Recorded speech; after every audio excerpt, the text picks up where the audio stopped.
రోజు మెత్తల్లో మామిడికాయ కూర చేద్దాం అనుకున్నానండి. ముందుగా మెత్తల్లో 5 నిమిషాలు నానబెట్టుకుని శుభ్రంగా కడుక్కోవాలి. కడుక్కున్న తర్వాత కొంచెం ఆయిల్ వేసుకున్న తర్వాత వేసుకోవాలండి. అవి వేసి శుభ్రంగా వేయించుకోవాలి. ఇలా చక్కగా వేగిన తర్వాత తీసి ఒక పక్కన పెట్టుకోవాలి. ఇలా ఉల్లిపాయలు బాగా వేయించుకున్న తర్వాత కొంచెం పసుపు, కొంచెం కారం, కొద్దిగా ఉప్పు కూడా వేసుకోవాలండి. వేసుకుని కొద్దిగా కలుపుకోవాలి. ఇలాగా కలుపుకున్న తర్వాత మనం వేయించి పెట్టుకున్న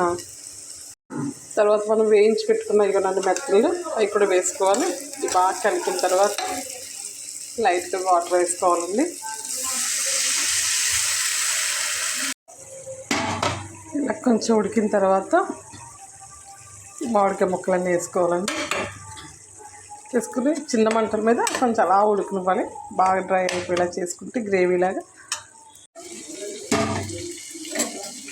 ఇలా ఆయిల్ పైకి తేలే వరకు చక్కగా డ్రై అయ్యేలా చేసుకోవాలండి. తర్వాత కొద్దిగా కొత్తిమీర కూడా వేసుకోవాలి.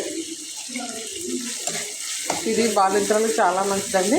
ఈ మామిడికాయ ప్లేస్లో చింతపండు వేసుకుంటే బాలింతరాలకు పెట్టచ్చు.